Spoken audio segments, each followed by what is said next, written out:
Bonjour à toutes et tous, bienvenue dans ce nouvel épisode de notre série de podcasts sur l'équité en santé.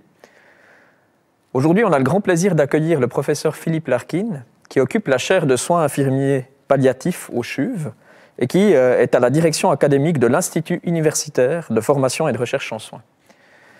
Le professeur Larkin va nous parler de la perspective des soignantes et des soignants qui sont à la première ligne face à cette pandémie.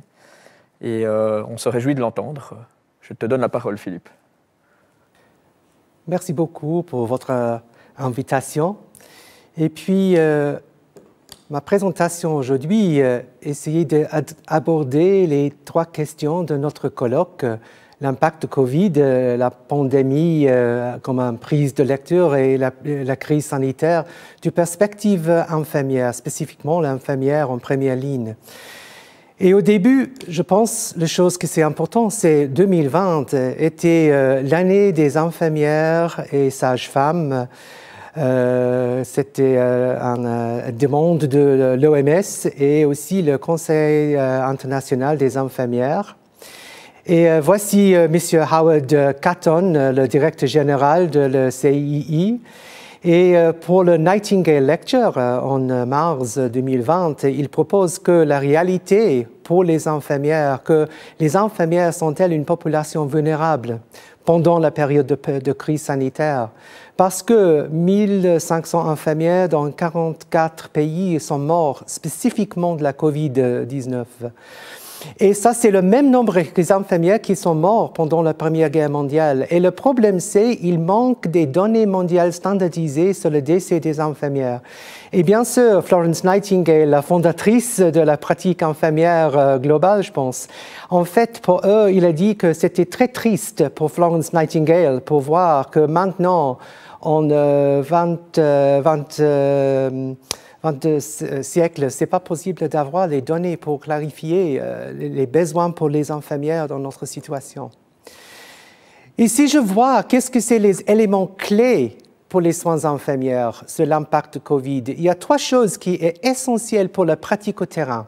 Et la première, c'est la touche. Pedrazza fait une étude qui touche, ou qui discute, je m'excuse, la réalité pour toucher, pour un contact orienté vers la personne et les proches, pour une tâche, pour favoriser le confort physique et aussi pour assurer un confinement émotionnel.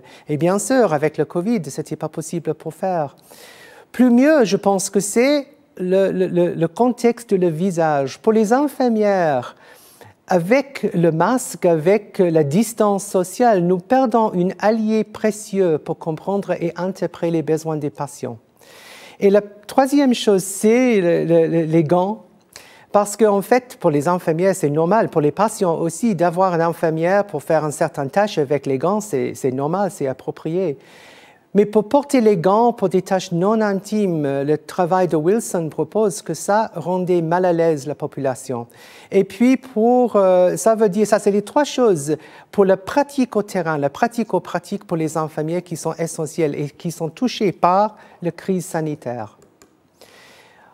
Le Royaume-Uni a fait une enquête longitudinale pour essayer de comprendre mieux l'impact de Covid sur les infirmières avec un échantillon de plus de 4000 infirmières au Royaume-Uni. Et je vois ici la réalité que c'est 88% des infirmières a enquêté pour les risques pour la famille avec le rôle clinique. Et puis aussi, les répondants présente avec le problème de dépression, d'anxiété, de stress et nouveaux signes de stress post-traumatique. Mais en même temps, il semble que les infirmières ne choisissent pas le soutien qui existe. Par exemple, moins que 1% de personnes accèdent au Silver Cloud. Ça veut dire une plateforme de support santé mentale pour tous les professionnels de la santé.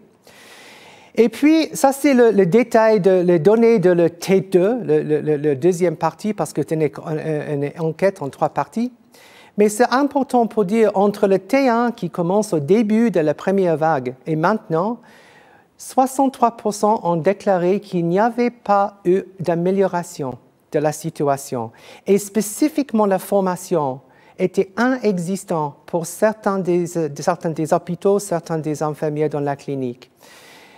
il semble surtout pour certains pays que les ressources correctes, les masques, les gants, les blouses, etc., ne sont pas toujours disponibles, ou la qualité de c'est un problème. Mais en même temps, et je pense que c'est important pour la fin de ma présentation, que la prise en charge des patients non contagieux, les patients sans COVID, restait bon ou meilleur qu'avant la pandémie. Et ça veut dire que les infirmières essayaient de continuer la qualité, le bon standard avec le travail, avec la pratique infirmière pour les personnes, même que la situation de la crise sanitaire était très, très difficile. Mais en même temps, il existe un problème global, et ça, c'est le problème d'une inégalité structurelle qui existe dans le système. Et puis, surtout, pour les personnes, j'utilise le mot en anglais, le Black and Ethnic Minority Groups, parce qu'il semble que les professionnels de la santé de la BME, comme il notait là, sont surreprésentés dans les chiffres de mortalité. Et à New York, 213 décès d'infirmières dus à la COVID-19, 68% étaient des minorités ethniques. Et ça s'est répliqué dans beaucoup de pays, surtout Angleterre, Irlande, Australie. On voit beaucoup des infirmières d'une background minorité qui sont les premières personnes. Et la question, c'est pourquoi? Il semble en certains pays que les infirmières noires sont plus susceptibles d'être affectées ou envoyées dans les unités COVID que les infirmières blanches. Et la chose qui était très importante, c'est les infirmières migrants économiques, parce qu'ils voient maintenant beaucoup d'infirmières qui changent le pays de l'Inde, les Philippines, etc., qui travaillent dans des autres pays, mais normalement, ils sont envoyés aux cliniques, aux secteurs avec des ressources limitées, par exemple les petits hôpitaux de district, les EMS, etc., où le soutien de support, où le soutien des équipements, etc., n'existe pas, ou peut-être ce n'est pas exactement le même. Ce n'est pas la situation peut-être ici en Suisse, mais pour les autres pays, c'est une chose qui était c'est beaucoup préoccupé pour le système de soins qui existe. Et c'est une question, il y a beaucoup de questions, bien sûr, pourquoi les infirmières doivent faire un rôle devient des migrants économiques. Mais la réalité, c'est si un infirmière prend un rôle de migrant économique et travaille dans un autre pays, il y a un plus grand risque à cause de la COVID de la mort. Ici, en Lausanne, je suis très heureuse de dire que nous avons fait des recherches pour essayer de comprendre l'impact pour les infirmières. Voici une rapide review qui a été préparée par professeur Antje Horsch. Elle est prof assistante, en fait psychologue qui travaille à l'UFRS ici à Lausanne avec son équipe, la DFME. Pour voir l'impact psychologique pour l'épidémie sur la santé mentale des professionnels. Et ça veut dire, en fait, le travail en cas de pandémie augmente le risque de détresse psychologique, et les choses étaient notées là, insomnie, d'abus d'alcool, des drogues, dépression, etc. Et puis, en fait, il y a des facteurs organisationnels, sociaux, personnels et psychologiques qui peuvent avoir un impact sur la qualité des soins. Et en fait, pour les recommandations qui étaient proposées, par exemple, il y a le besoin ou le soutien d'une équipe de professionnels de la santé mentale pour l'équipe infirmière, pour l'équipe médecine, parce que c'est pas juste les infirmières dans l'attitude, mais en fait avoir un plan de sensibilisation professionnelle. Ça veut dire une campagne qui aide les professionnels pour comprendre le bénéfice d'avoir un soutien santé mentale pendant la pandémie. Et c'est essentiel maintenant au milieu de deuxième vague. De plus, nous avons fait une étude ici, encore dans l'UFRS, s'appelle Projet Témoignage. Et en fait, plus que 60% de nos étudiants étaient réquisitionnés ou mobilisés dans la pratique. Ça veut dire l'UNIL, pour notre département, a décidé d'interrompre le semestre. Et puis, nous avons des étudiants qui font des masters et doctorants, et nous avons décidé d'offrir un soutien psychologique grâce à professeur Horsch encore, parce qu'elle est psychologue clinicienne, en forme d'une plateforme Zoom d'échange modéré par professeur Horsch et professeur Aisha, un autre des infirmières académiques. Et en fait, voici les résultats préliminaires. C'est une publication en préparation, mais je touche juste 2 parties de ça pour cette présentation. C'est les résultats préliminaires. La première chose pour les infirmières qui étaient une partie de cette discussion en Zoom, c'est une discussion avec une analyse qualitative, c'est les compétences pratiques infirmières avancées, c'était essentiel. Spécifiquement, la capacité d'avoir un soin en partenariat avec les patients, les familles, les proches pendant la période de la pandémie, que comme infirmière, il contribue à la qualité et à la sécurité et aussi c'est une partie de la leadership parce que le rôle d'un ICLS, c'est un rôle de leadership. Et voici une quotation d'un des infirmières qui a dit, en fait, c'est clair qu'il y a beaucoup de choses qui expriment le rôle ICLS pendant une pandémie. Par exemple, la capacité d'enseigner, la capacité d'enseigner les autres collègues, mais aussi pour apprendre les choses qui est important et le changement de soins qui est nécessaire pendant la situation sanitaire. Et l'autre chose, et je pense que c'est important pour les répondants de notre enquête, notre discussion, je m'excuse, il y a beaucoup d'expériences positives, spécifiquement aux CHUV, le soutien des systèmes, le soutien des départements de direction pour aider les infirmières pour faire le travail. Aussi, c'était la possibilité de travailler en interprofessionnalité avec les collègues et ils pensent qu'il existe un soutien à la communauté, un soutien qui existe dans la période interprofessionnelle pour le soin pour les personnes en fin de vie, par exemple, parce que ça, c'est la situation pour beaucoup des infirmières qui travaillent spécifiquement en soins intensifs. Mais messieurs, dames, il y a un changement avec ça, il y a un danger. Et ça veut dire, on voit aussi les challenges qui existent pour les infirmières. Elles sont immobilisées dans les roues de Lausanne. Oui, parce que, comme un des personnes a dit, c'est bien d'avoir été applaudi ce printemps, mais ce n'est pas suffisant. Et ça veut dire qu'on doit voir aussi la qualité de la vie, l'accès de formation, le salaire, si vous voulez aussi, parce que vous voyez ici un dernier quote pour le World Economic Forum à Davos et l'OMS qui a dit en ce moment, nous avons besoin de 6 millions d'infirmières supplémentaires. Ça, c'est jusqu'à par 2030. Ça, c'est le nombre des infirmières qu'on manque dans le système. Et ça, c'est un grand problème. Si nous avons une autre pandémie, où se trouvent les infirmières. Et la raison pour le départ, c'est la retraite, mais aussi les infirmières qui décident le rôle infirmière, ce n'est pas possible pour moi à cause de la situation financière, mais aussi pour le fardeau qui existe, l'épuisement qui existe pendant le travail. Et la raison pour ça veut dire que la dignité et le respect sont indissociables. C'est essentiel que nous comprenions bien l'importance pour la dignité et le respect en soins, mais aussi la dignité et le respect pour les personnels et aussi pour le respect de soi pour chaque infirmier et infirmière. Et si on comprend ça, je pense que pour les infirmières, nous avons la capacité d'augmenter leur capacité de travail comme infirmier et infirmière, mais aussi pour trouver des solutions pour soutenir l'équipe professionnelle, l'équipe interprofessionnelle, pour travailler en bon mot avec les collègues pour améliorer la situation dans une situation comme la pandémie qui existe maintenant. Je vous remercie pour votre attention. Merci beaucoup Philippe pour cette excellente présentation. Tu as décrit une situation très particulière pour les soignantes et les soignants. Donc on est masqué, on a des gants, on doit garder une distance sociale. Donc ça pose toute une série de défis, évidemment, mais comment font les infirmiers et les infirmières pour maintenir cette bonne qualité des soins malgré ces contraintes? Et puis deuxième question qui est liée, comment faire avec un masque auprès de populations particulièrement vulnérables, par exemple, qui ne connaissent pas la langue?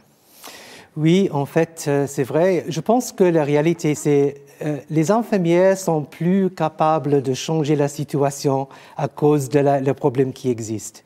Et puis, je vois dans la clinique, moi, je travaille dans la clinique moi-même en ce moment, que c'est possible de... En fait, c'est une des choses qui était plus importante, plutôt que les choses que j'ai posées dans la présentation, par exemple les gants, le touche, etc., c'est la présence. La présence d'une infirmière, en fait, ça a la capacité de changer quelque chose dans les relations entre le patient et les proches et l'équipe, en fait. Et puis, je trouve là, oui, il y a des problèmes pour le touche, mais en fait, c'est une approche avec une gentillesse. Et ça veut dire, ça c'est la dernière chose que j'ai posée, la dignité, le respect. Et avec ça, c'est possible pour, même à cause les contraintes qui existent, on peut faire le rôle infirmière, c'est possible pour le faire. Parce que c'est aussi la capacité d'avoir une présence avant la souffrance des personnes. Et puis, l'infirmière doit répondre à la souffrance des autres. C'est un rôle qui était impliqué dans la théorie, la conscience des infirmières. Mais en même temps, mais en même temps, il y a beaucoup de challenges, surtout pour les personnes migrantes, les personnes qui étaient ici, peut-être qui ne comprennent bien le système de la santé, peut-être le langage est complètement, il n'y a pas de difficile. Il y a un collègue qui travaille à Point d'Eau, par exemple, et là, on doit avoir une capacité de parler en espagnol, et puis c'est difficile quelquefois pour faire ça. Et c'est une petite barrière, je crois, quelquefois. Mais pour ça, le changement que je vois, c'est une approche d'une équipe. Et ça veut dire, vous n'avez pas une seule personne qui est responsable. C'est la responsabilité de toute l'équipe. Et ça veut dire, je vois les infirmières qui travaillent ensemble. Oh, si tu as besoin de quelque chose, moi, je vous aider. Et je pense que ça, c'est une partie de la réponse dans une situation de crise. Oui. Et la pandémie, c'est un exemple de ça. Merci beaucoup. On est justement dans une situation de crise, donc c'est très tendu, il y a beaucoup de travail, il y a un épuisement psychologique, physique, il y a beaucoup de tensions. Comment on va faire? Qu'est-ce qu'on peut faire pour tenir sur le long terme aussi sur cette charge mentale oui, bien sûr, parce cette que, pression psychologique? Absolument, bien sûr. C'est bon pour dire on a besoin d'un soutien maintenant au milieu d'une crise, mais qu'est-ce que c'est pour le futur? Et mon expérience, parce que j'ai travaillé aux États-Unis, à Boston, et là, il y avait un système qui s'appelle le Schwartz Rounds. En fait, c'est une approche organisationnelle. Je pense que ça, c'est important pour moi. Le soutien sentimental, c'est une approche organisationnelle. Ce n'est pas une approche d'une certaine équipe ou personne. Et le Schwartz Rounds, ça veut dire que vous avez une équipe interprofessionnelle qui devient devant vos collègues pour présenter une situation, une étude de cas, situation dans la clinique, de perspective personnelle, l'impact de la situation pour chaque personne personnelle. Ce n'est pas une approche clinique. Qu'est-ce que c'est l'impact de soigner pour quelqu'une? Et puis, devant, vous avez un modérateur, modératrice, et ça veut dire, et en fait, je travaille à Boston pendant la période après le bombe, là, oui, et puis je travaille dans un hôpital oncologique, et nous avons beaucoup de personnes qui viennent avec des blessures affreuses, sans aucune capacité de le faire, parce que nous n'avons pas une urgence, là.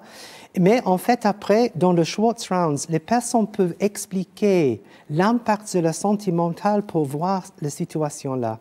Et puis, dans tous les grands hôpitaux aux États-Unis, le Schwartz Rounds devient quelque chose qui était fondamental pour le soutien. Peut-être c'est quelque chose pour inclure ici en Suisse aussi, et surtout ici au Lausanne, parce que nous avons un grand hôpital ici. Hein. Excellent, merci beaucoup. Oui. Une dernière question qui est plus personnelle. Donc, vous, comme citoyen, comme soignant aussi, comme expert, enfin, comment on voit cette crise? Est-ce qu'on est optimiste pour la situation dans ces quelques prochaines années ou déjà quelques prochains mois? Oui, en fait, oui, bien sûr, j'ai toutes les choses. Comme citoyen, je suis toujours optimiste. Ça, c'est ma nature, comme un Irlandais, je suis toujours optimiste.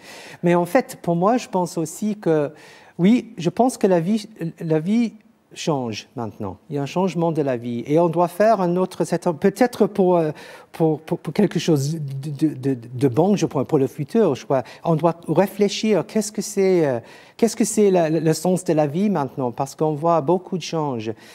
Aux perspectives infirmières, j'ai beaucoup de confiance pour le futur des infirmières. Parce que je travaille comme infirmière pour plus que 30 ans maintenant, et je vois un grand changement de la capacité des infirmières de trouver la voie essentielle.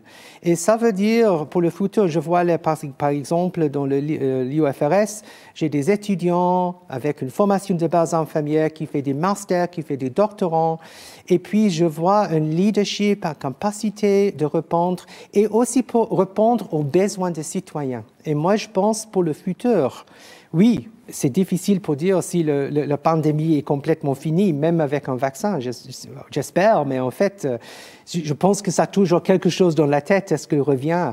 Mais je pense que la profession infirmière maintenant est là pour gérer ou pour aider les citoyens pour trouver un autre mode de la vie, si nécessaire. Parce que ça, c'est le rôle des infirmières, c'est pour répondre aux besoins des citoyens. Merci beaucoup pour tout. Merci pour tes contributions. C'est un grand plaisir de t'avoir aujourd'hui. Merci beaucoup. Merci beaucoup, Larkin. Mesdames et messieurs, merci beaucoup pour votre attention aujourd'hui, pour ce podcast. Et on se réjouit de vous retrouver pour un prochain épisode. Merci encore et à bientôt.